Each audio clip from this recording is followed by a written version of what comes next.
মিঠির সাথে অন্যায় করার শাস্তি সানিকে দিচ্ছে সুপর্ণা। সম্পূর্ণ জানতে দেখতে থাকো। গল্পের শুরুতেই দেখা যায় কেনাকাটা করতে বেরিয়েছিল কমলা তার পরিবারকে নিয়ে, আর এর মধ্যেই আদি পল্লবীকে দেখতে পায়। দুজনে মিলে লিফটে যাচ্ছিল, লিফটটা মাঝপথে খারাপ হয়ে যায় আর দাঁড়িয়ে পড়ে। তখনই আদি বলে, ম্যাডাম আপনার কষ্ট হচ্ছে?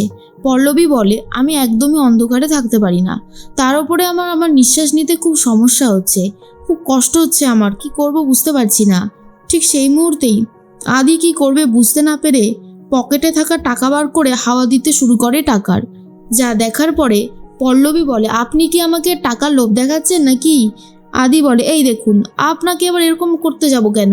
আপনি তো বললেন যে আপনার খুব গরম লাগছে, তো এই মুহূর্তে আমার কাছে যা আছে আমি তো সেটা দিয়েই আপনাকে হাওয়া দেওয়ার চেষ্টা করব। আপনি যে কেন আমাকে ভুল বোঝেন, আমি না সেটাই মাঝে মধ্যে বুঝে উঠতে পারি না। ঠিক সেই মুহূর্তেই তখনই বারবার করে একটা কথাই ভাবে আদি, ম্যাডামের যেন কোনোভাবেই কষ্ট না হয়, ম্যাডামের কষ্ট হলে সেটা মেনে নিতে পারবে না। এরপরই ফোন করে বন্ধুদেরকে আর বলে, আরে লিফটটা আটকে গেছে, যেভাবেই হোক খোলার চেষ্টা কর। বন্ধুরা তাড়াতাড়ি করে এসে লিফটটা খোলে আর তারপরে পল্লবী আর আদিকে উদ্ধার করে। আদিকে বলে, ঠিক আছিস তো তুই? পল্লবীকে এরপর জলের বোতল দেয়। পল্লবী বলে, থ্যাংক ইউ, আপনি না থাকলে অবস্থা আমার খুবই খারাপ হতো। এরপরেই পল্লবী হুট করে কোথায় চলে যায় আর খুঁজে পায় না আদি। এর মাঝখানেই দেখা যায় মিঠিকে তো ঘরের মধ্যে আটকে রেখে দিয়েছিল সানির মা।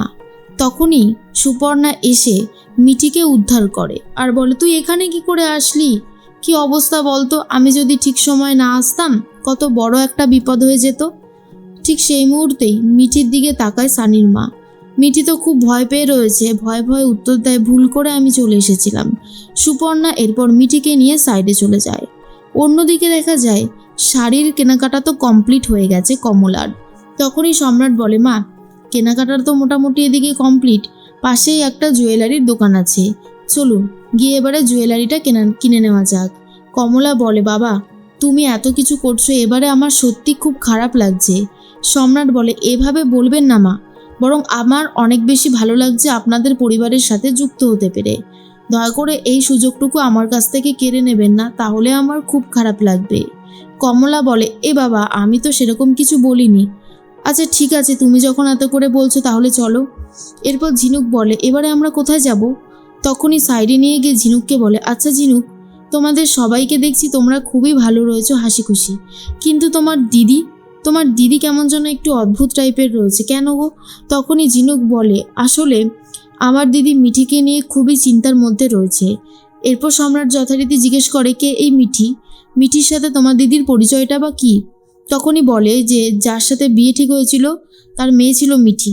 মিঠিকে নিজের মেয়ের মতোই ভালোবাসতে শুরু করেছিল আমার দিদি, কিন্তু মাঝখান থেকে ওর পরিবার ওকে আমার দিদির কাছ থেকে নিয়ে যায়। এইসব শোনার পরেই তখন সম্রাট বলে, দেখো ভালো মানুষের সাথে সবসময় ভালো কিছুই হয়, একটু ওয়েট করো, দেখবে সব ঠিক হয়ে যাবে। আর এটা শোনার পরেই খুশি হয় ঝিনুক, বলে তুমি হয়তো ঠিকই বলেছ। এরপর জুয়েলারি কিনতে সবাই চলে যায়। আর অন্যদিকে মেসেজ করে দেয় ঝিনুক পল্লবীকে যে আমরা পাশেই জুয়েলারি শপে আছি, তুই এখানে চলে আয়।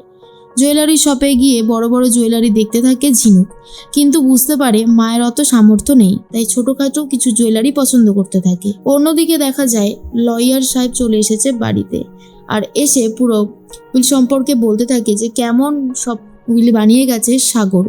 তারপরেই যথারীতি সানি বলে, আপনি এটাকে একটু আগিয়ে আনুন না, 18 বছর হতে এখনও অনেক দেরি, যত তাড়াতাড়ি সম্ভব এগিয়ে আনুন। কিন্তু সে লয়ার বলে, সরি স্যার, আমাদের ফার্মের একটা নিয়মকানুন আছে, আর তাছাড়া আমরা আমাদের ক্লায়েন্টের সাথে বিট্রে করতে পারবো না।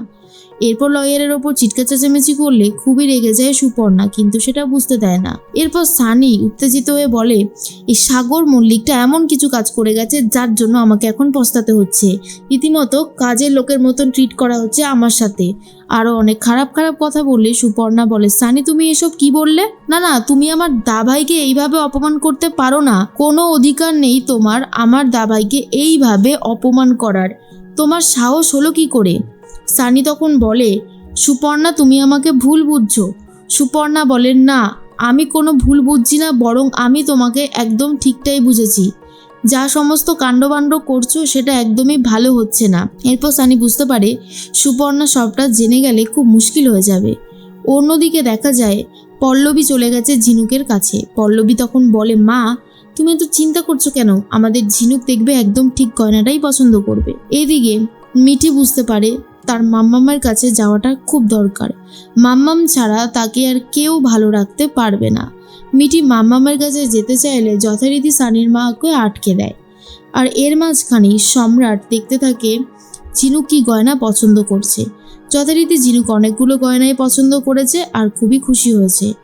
এরপরেই ঝিনুককে বলেই মিঠির জন্য জামা কিনতে চলে যায় পল্লবী। আর ভাবে যদি পল্লবী মিঠির জন্য জামা কিনতে পারে তাহলে খুব ভালো লাগবে পল্লবীর।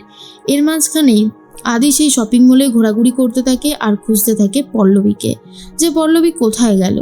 তার মাঝখানেই চলে এসেছে প্রীতি।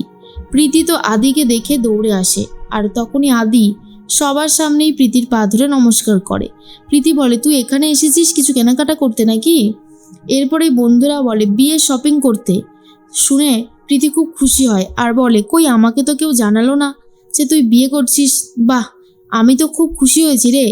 তখন আদি বলে, এই তুই চুপ কর তো, আমি এখন বিয়ের ফিয়ে করছি না। বাবা ওই সমস্ত কথা বলছে আর তুই এগুলো বিশ্বাস করছিস? একদমই বিশ্বাস করিস না। শোন, তুই এখানে এসেছিস কি করতে? প্রীতি বলে, আমি তো এসেছি আমার ছোট ননদের বিয়ে উপলক্ষে কেনাকাটা করতে।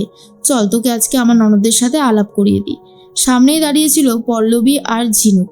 পল্লবী যাকে কিনা পাগলের মতন ভালোবাসে আদি, কিন্তু সেই আদি এখনো জানেই না যে পল্লবী যাকে ভালোবেসেছে সে হলো প্রীতির ননদ। এর মাঝখানে আদি সেখান থেকে চলে যায়, দেখা করতে চায় না। দেখা হয়ে যায় এরপর কমলার সাথে আর বলে, আরে কাকিমা আপনি এখানে? তখনই কাকিমা বলে, হ্যাঁ আসলে আমার ছোট মেয়ের বিয়ে তো, তাই কেনাকাটা করছে। আমি কিন্তু তোমাকে নেমন্তন্ন করব, তুমি আসবে তো? আদি বলে, আপনি যখন নেমন্তন্ন করছেন তখন তো অবশ্যই আসতেই হবে, তাই না? এরপর মিনার সাথেও আলাপ করিয়ে দেয় আর বলে, এ হলো আমার বন্ধু। আদি বলে, বন্ধু হলাম কি করে, আমি তো আপনার থেকে অনেক ছোট।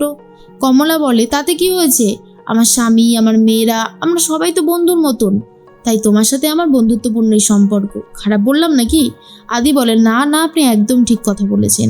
এরপরেই কমলা বাড়ি ফিরে যায় আর সারাদিন অনেকটা কমলা শ্রীনিবাসকে বলে, আমি খুব খুশি হয়েছি সম্রাটের সাথে আমার ঝিনুকের বিয়েটা দিতে পারলে।